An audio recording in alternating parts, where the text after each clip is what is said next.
Selamat pagi anak-anakku dan kedua orang tua yang ada di rumah. Pak Guru kembali lagi menyapa, salam sehat selalu. Mari kita tetap perhatikan protokol kesehatan, mencuci tangan, pakai sabun, pakai masker, dan kita tetap menjaga jarak. Nah, anak-anakku, hari ini hari Selasa, tanggal 10 November tahun 2020. Kembali lagi Pak Guru mengajak anak-anakku untuk kita belajar bersama.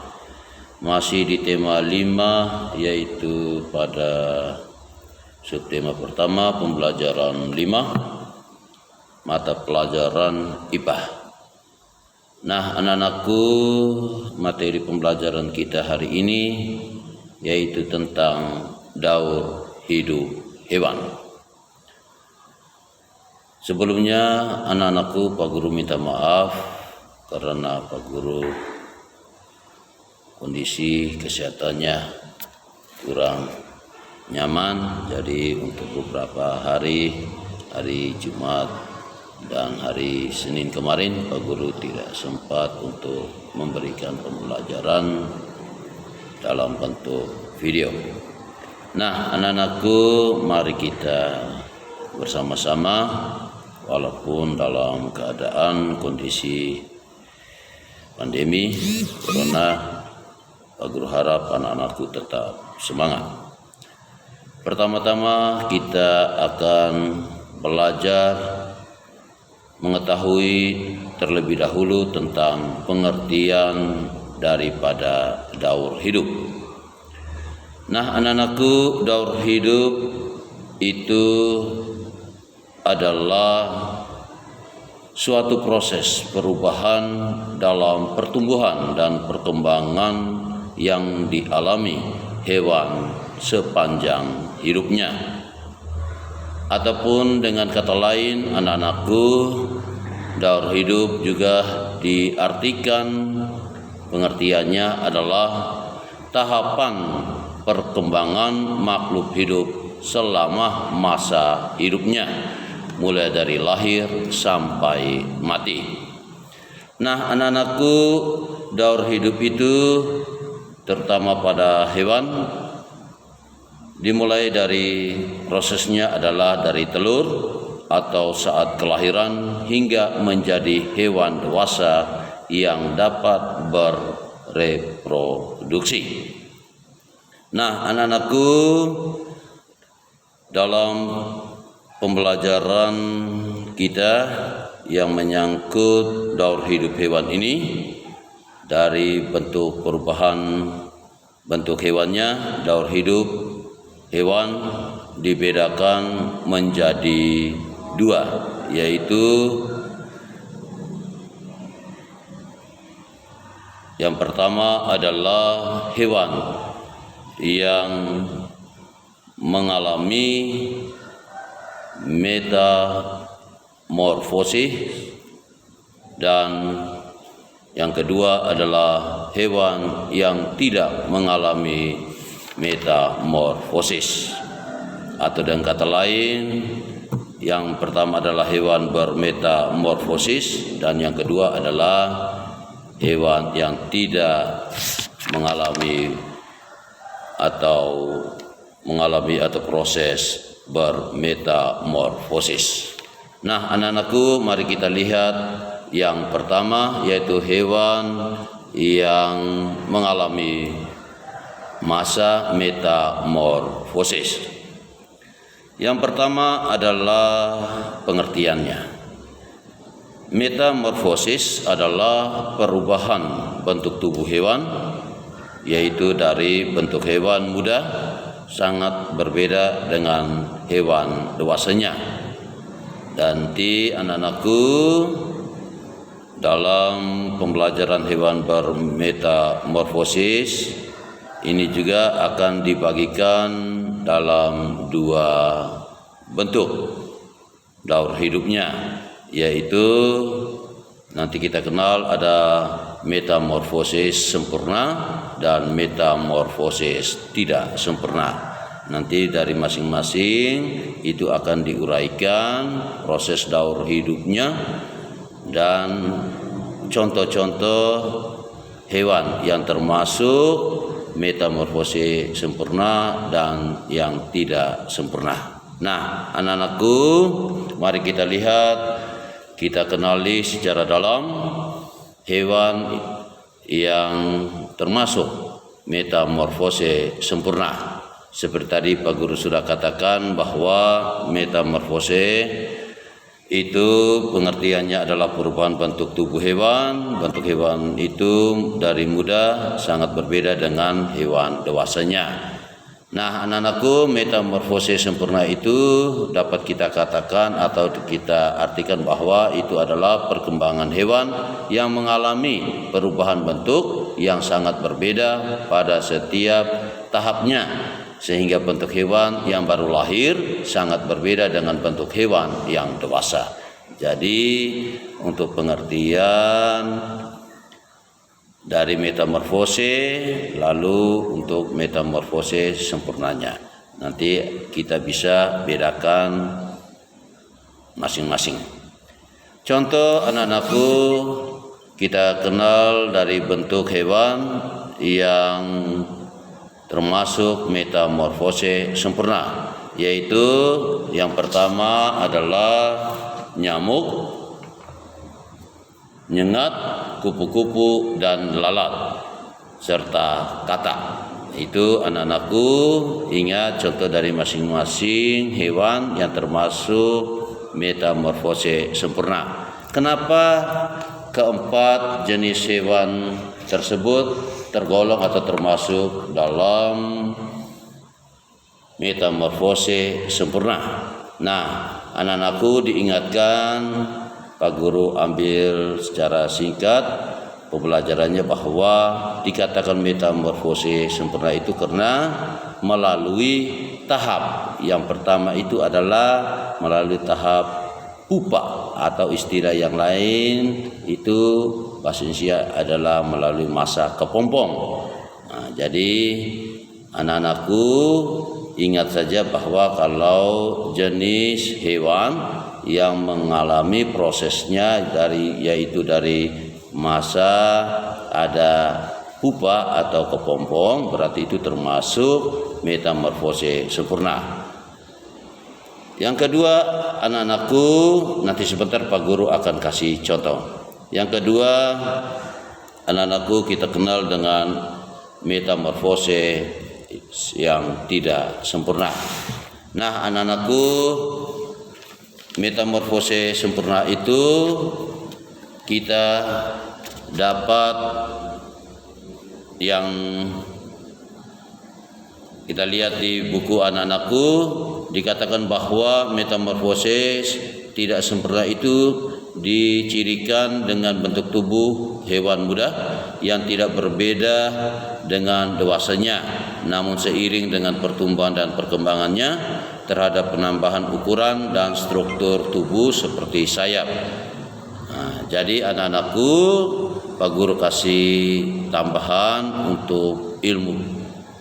Anak-anakku pegang, ingat bahwa selain untuk pertumbuhan dan perkembangan, yaitu kita lihat dengan penambahan ukuran dan struktur terhadap seperti pada sayap.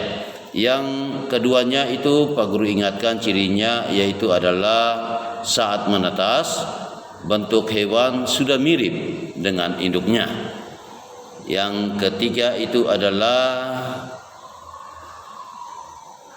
dia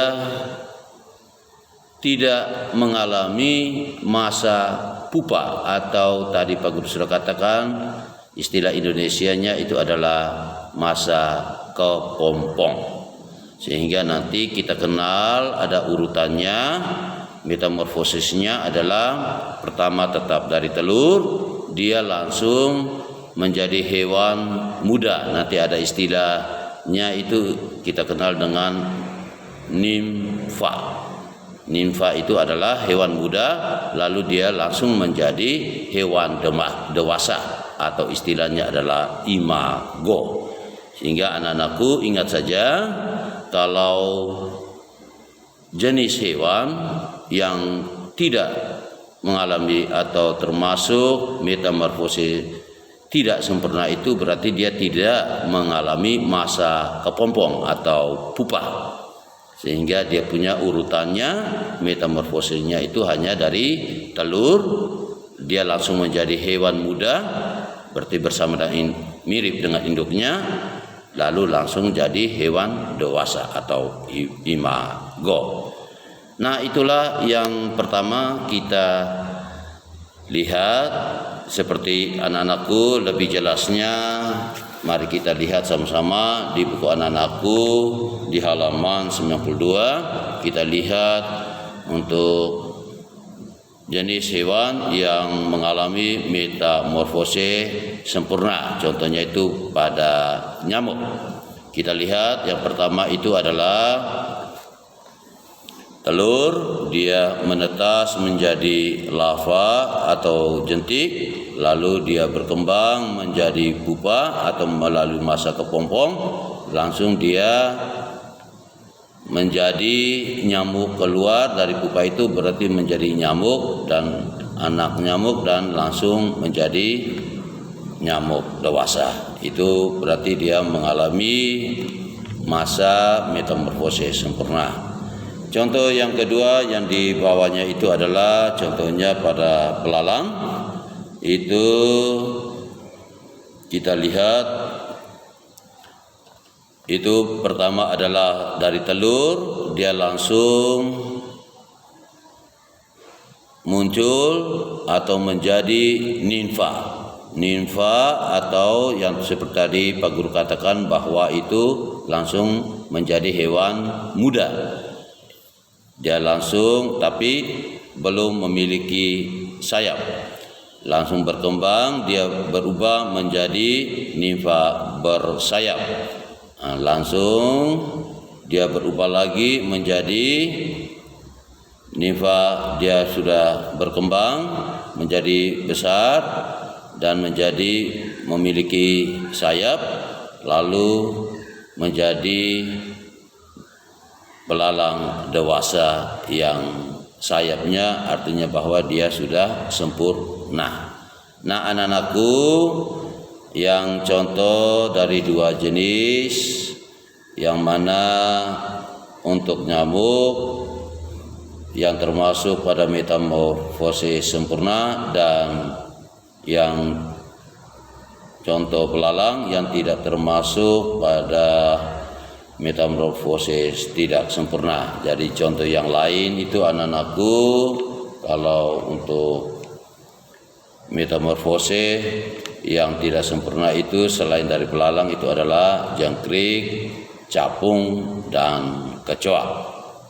Nah, anak-anakku, kita alih ke pembelajaran yang poin yang kedua, yaitu kita belajar tentang hewan yang tidak mengalami metamorfosis. Nah, anak-anakku, seperti pada buku anak-anakku bahwa tidak semua hewan mengalami perubahan bentuk dan penambahan struktur tubuh. Ada hewan yang bentuk dan struktur tubuhnya sama saat masih muda sampai hewan tersebut dewasa. Sehingga hewan tersebut dikelompokkan sebagai hewan yang tidak bermetamorfosis. Contoh hewan tidak bermetamorfosis antara lain kucing, ayam, ikan, dan kadal. Jadi anak-anakku, dapat kita bisa katakan bahwa hewan yang tidak mengalami perubahan pada tahap perkembangannya itu yang kita sebut dengan nama